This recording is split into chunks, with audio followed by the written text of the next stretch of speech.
Continuamos en el lavadero, estamos a punto de terminar el programa de hoy jueves, pero antes vamos a hablar en nuestro Rincón del Bienestar esta semana con el yogui municipal de aquí, de nuestra localidad, de Alhaurín de la Torre, con Miguel Ángel García. Miguel Ángel, buenas tardes. Muy buenas. Profesor, bueno, maestro de yoga desde hace ya 21 años aquí en Alhaurín de la Torre, ¿no? Yo no diría tanto como maestro, soy un mero profesor o un instructor de yoga, sí. Hablamos 21 años, Sí, que 21 son años. bastantes años aquí, y ahora vemos como también un resurgir, ¿no?, del yoga. Últimamente, en los últimos años también vemos como que hay muchísima gente que se está apuntando a ese carro, ¿no?, del yoga y de la meditación, digamos, que es lo que vamos a hablar esta tarde aquí. Sí, evidentemente el ritmo o la ola que nos lleva a todos, ¿no?, esta ola integrada a la globalización, genera una serie de problemas, de actitudes, que el yoga es especialmente beneficioso, aunque a mí me hace gracia cuando dicen el yoga está de moda. Bueno, es una moda que lleva 2000 o 5000 años de existencia, ¿no? Hablamos de una actividad que hay organizada para este mismo sábado, dentro de 2 días, que hablamos de una introducción a la meditación. Miguel Ángel, coméntanos un poco, cuando hablamos de meditación, ¿de qué hablamos? Bueno, esta actividad programada para el sábado, como bien dices, es un proyecto, ha surgido de la propia Concejalía de Prudencio, de la Concejalía de Deportes, como de hacer una jornada de puertas abiertas. En principio estas jornadas ya se han hecho otras veces, pero siempre en torno únicamente a la práctica física del yoga. Prudencio ha insistido en que sea de meditación. Entonces, pues, y que sea sobre todo teórico, no sé por qué, pero dices, tú eres una persona que habla, etcétera, que sabes hablar y tal.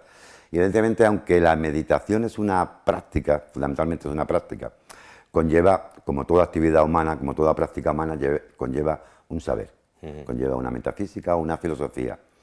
Y siempre se dice que cualquier persona que realice una actividad debe ser consciente, muy consciente de esta filosofía que subyace. El problema es que muchas actividades se hacen con un desconocimiento total de lo que implica, ¿no?, de los métodos adecuados. Y Prudencio, quizás en un gesto de excesiva confianza o de confianza genuina, me ha visto capacitado para dar una charla, y es lo que queremos hacer. Aquí se ha intentado hacer meditación en el Portón y tal el año pasado, pero como que no cuajó la cosa, entonces Prudencio ha decidido pues intentarlo otra vez. ¿Qué es la meditación? Pues la meditación, digamos que es una práctica, ya lo hemos dicho. No solamente una práctica, sino conlleva un conocimiento, como te decía, es el conocimiento de lo místico, ¿no? Hubo un filósofo en el siglo pasado cuya obra, digamos, revolucionó el panorama, sobre todo el panorama de la filosofía anglosajona, que fue Wittgenstein. Y Wittgenstein acababa su Tractatus, ¿no?, con la siguiente frase, digamos, de lo que no se puede hablar, mejor callarse, ¿no? Aquello de lo que se puede hablar puede decirse correctamente, con propiedad. Y de lo que no se puede hablar, eso es lo místico, ¿no? Digamos que la meditación es el núcleo, la práctica de lo místico, que es una forma de conocimiento. Evidentemente hay un error también, muchas veces cuando se habla de meditación, se tiende a pensar que es una experiencia subjetiva, dándole el matiz a subjetivo como que es personal. Se equivoca porque la práctica de la meditación, su beneficio, su resultado, no es meramente personal, intersubjetivo, que no se pueda comunicar, sino es una experiencia es un conocimiento que está refrendado por otros meditadores, por el propio instructor, por supuesto, y es como cuando decimos en el lenguaje matemático, -1, el cuadrado de -1 es 1. Bien, esto no es una realidad física, es una verdad mental, que no podemos poner en duda, que está refrendado por los propios, en este caso por los propios matemáticos, ¿no? Entonces creo que la gran equivocación, la gran falacia, una falacia que existe al hablar de meditación es considerarlo como un saber puramente subjetivo. Y aquí la diferencia está en que no es subjetivo, es esotérico, en el sentido de que necesita una práctica personal, personal, pero es también refrendado por la comunidad de practicantes. Es decir, toda tradición espiritual, toda religión, si hablamos de ello, tiene dos aspectos. El esotérico con X, el público, que muchas veces es un mero conocimiento mítico de creencias sin fundamento, y el esotérico, que no es que sea secreto, sino que lo que quiere decir es que necesita de una experiencia. Es un saber experiencial, no una creencia. No se puede contar. No, se puede contar, se puede mostrar, Se y puede se puede mostrar. mostrar con claridad, no se puede demostrar, ¿no? Fíjate, hay una anécdota que yo suelo contar mucho, de Gandhi, por ejemplo, que una vez una señora se acercó con su hijo a Gandhi y le dijo: Gandhi, por favor, dígale a mi hijo que no coma más azúcar, ¿no? Entonces Gandhi lo miró así, de un modo compasivo, ¿no? Y dijo: bueno, volver dentro de una semana, ¿no? A la semana siguiente volvió a aparecer la señora con el hijo, y entonces Gandhi, simplemente acariciando así de un modo cariñoso al niño, le dijo: venga, no coma más azúcar, ¿no? Entonces le dijo: bueno, pero Gandhi, ¿por qué no me dijo usted esto la semana pasada, no? Y Gandhi dijo: es que la semana pasada yo también comía azúcar, ¿no? Quiero decir, que es una experiencia, la idea, digamos, el núcleo esencial de Gandhi es que mi vida es mi enseñanza, mi práctica es mi enseñanza.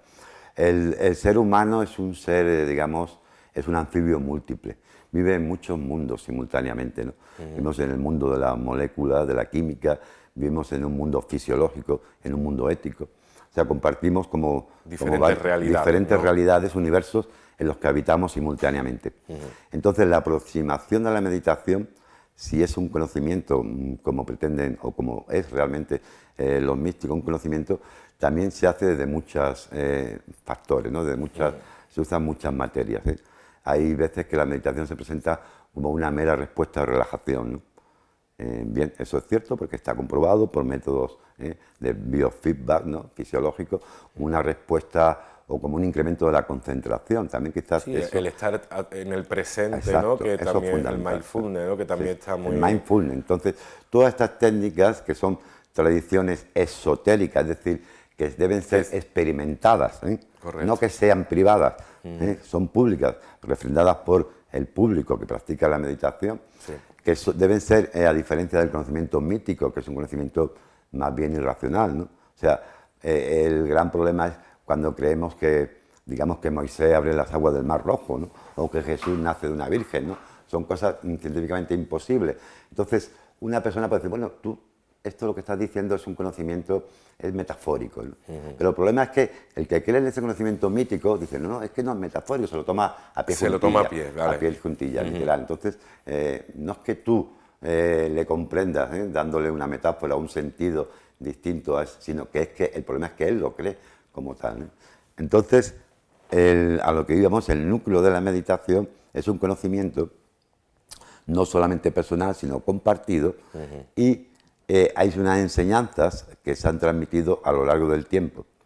Entonces, el problema yo veo actualmente es que o bien se desconoce la práctica esencial, la práctica es simple, lo bueno que es así sencilla. La simplicidad atañe a nuestra, digamos, conciencia psicológica fundamental, ¿no? A nuestro estado, como tú muy bien dices, en el aquí y ahora fundamental, ¿no? Lo que aquí y ahora aparece frente a nuestros ojos, esa es la realidad Esa que es la debemos realidad. aceptar y de algún modo traspasar, ¿no? Aceptar y trabajar con ella. Esa es nuestra materia. Pero a la hora de explicarla como conocimiento más teórico, de hacer lo que se llama una fenomenología de la experiencia, estamos hablando de la propia experiencia, ¿no?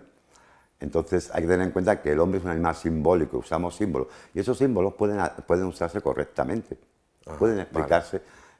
Tanto la práctica en sí debe ser la correcta, como la explicación o las enseñanzas que acompañen a esa práctica, que vienen ya de antiguo, son la correcta, ¿no? Sí, porque hablamos de antiguo, ¿cuánto? Hablamos, bueno, yo creo que esto se pierde en el origen de los tiempos. Del origen de los Hay tiempos. protobudas, que en la época en la que vivíamos en cavernas, ya se practicaba la meditación de algún modo, ¿no? Muchas personas comentan que meditar lo hacemos a diario, incluso Exacto. en el momento que cerramos los ojos por la noche para dormir, dice que es la Exacto. mejor meditación, ¿no? Exacto. El estado, sueño. digamos, de la meditación, si dijéramos que la meditación es algo totalmente nuevo, que no existe en nosotros, que adquirimos, correríamos el peligro, lógicamente, de pensar que igual que lo adquirimos podemos perderlo. Entonces, la meditación es un estado que ya está dentro de nosotros, lo que hay que ser es consciente de ello, ¿no? En ese aquí y ahora.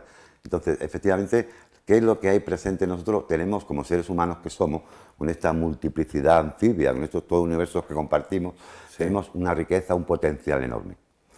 La meditación lo que pretende es activar ese potencial. Vale. Es decir, tenemos un potencial y está claro, visto que la gente puede dedicarse al bien o al mal, ¿no? Quizás no exista un mal continuamente consciente, no exista una persona que sea que decida ser continuamente malvada y hacer daño, ¿no? Pero sí es cierto que digamos, en la norma oscilamos entre esa polaridad. En el mundo simbólico todo es dual, en el mundo del pensamiento todo se origina en esa dualidad. Claro. El problema es cuando nos vemos atrapados en uno de los extremos.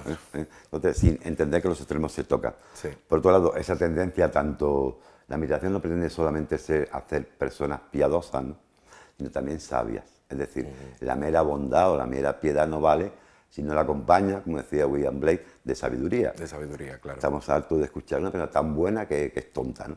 Entonces, es decir, a esa bondad natural que tenemos en nuestro potencial debe acompañarle un conocimiento práctico, la practicidad de la bondad, nuestro aspecto fundamental psicológico, con un conocimiento teórico adecuado que lo refuerce.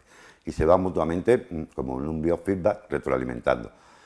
Entonces, por eso es importante explicar tanto la práctica en sí como la enseñanza, ¿no? En ese potencial, digamos, su manifestación cultural, de acuerdo a la cultura a la que vivimos, difiere, ¿no? O sea, el budismo es una cosa que a muchos resulta muy ajena, porque es una cultura evidentemente ajena, ¿no? Sin embargo, el ser humano en el fondo es uno, ¿no? Y sus manifestaciones difieren. Hay aspectos, digamos, es toda esta antropología del relativismo cultural que dice que si yo hubiera nacido, evidentemente si yo fuera un esquimal, no sería yo, porque las circunstancias en las que configuraría mi yo. Ten en cuenta que un esquimal, para hablar de la nieve, tú ves nieve y dices, esto es nieve. Y vives en ese mundo. La nieve, la palabra nieve no es la verdadera nieve, pero tú la expresas. Es su realidad, ¿no? La realidad de cada... Su realidad es que ellos tienen más de 40 vocablos para la nieve. Para la nieve, para diferenciar diferentes tipos de blanco, también decías, ¿no? Claro, igual que nosotros a lo mejor... Un yonki pensaría la nieve, pensa en la heroína inmediatamente. Quiero decir, hay muchas referencias. Muchas realidades, claro. Y según la persona. Y entonces, Miguel Ángel, háblanos específicamente de la actividad que hay dentro del próximo sábado, creo que es. Coméntanos un poco el horario, dónde es y qué persona es aconsejable que vayan, todo el mundo, o indíquenos un poco. Todo el mundo no creo que quepa. Digo, de edades, el tiempo urge, evidentemente, entonces yo imagino que esta actividad, en principio, está abierta para todo el mundo. Repito que el núcleo de la meditación, el núcleo del conocimiento místico de la meditación, no es una creencia. Da igual que tú creas que seas cristiano, musulmán, judío, digamos, para practicar la meditación. Porque no nos referimos a un conocimiento meramente teórico, sino a una experiencia vital en el núcleo del ser. La meditación es ser un ser incondicional, no ser cristiano, maometano, de Alaska.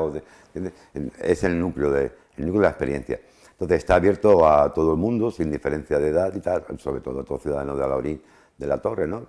Es bueno además que la iniciativa, pienso que es una cosa de algún modo pionera, que el propio ayuntamiento promocione ese tipo de actividad, puesto que uno de los peligros que conlleva, y estamos hartos de verlo, en la publicidad excesiva de la gente, en el hecho de que me llamen maestro. Yo no soy ningún maestro, yo tengo mis propios maestros, pero hay como un endiosamiento del ego, de creerse. Es necesaria la figura del instructor, del que comunique. Maestro será otra cosa. Maestro es lo que queremos ser, ¿no? Yo quiero ser... Y el instructor es el que te dice cómo llegar a eso, ¿no? Lo que tienes que hacer. Todos sabemos que podemos ser, en nuestro potencial, mejores o peores. Todos sabemos que esencialmente lo que queremos es amar y ser amados. Pero ¿cómo lo hacemos, no? Surge siempre la pregunta. ¿De qué manera? ¿De qué manera, no? Nietzsche decía que quien tiene claro el por qué queremos cambiar, encuentra fácilmente el cómo, ¿no? Entonces, lo importante no solo es el porqué, la necesidad de cambio, sobre todo si basta una mirada a cómo está el mundo, lo que ha cambiado en los últimos tiempos, desgraciadamente muchas veces para mal, ¿no? En que hay una necesidad de cambio. Yo no puedo imponer el cambio debe surgir de uno mismo. El compromiso con la meditación no es ni con una iglesia ni con una religión, sino es un compromiso con uno mismo. Entonces yo imagino que esta actividad, que se pretende hacer de un modo aislada, si realmente existe un interés genuino, si existe una disponibilidad, una disposición también del ayuntamiento, disponibilidad del tiempo en la sala, y si existe también, si yo puedo hacer ajustes de tiempo, se podría luego hacer de un modo continuado, ¿no? De modo metafórico, siguiendo las enseñanzas del budismo, digamos, que hacer una actividad así aislada sería como una gota de rocío. Todos somos una gota de rocío, ¿no? Lo que pretendemos es que esa gota se disuelva en el océano, ¿no?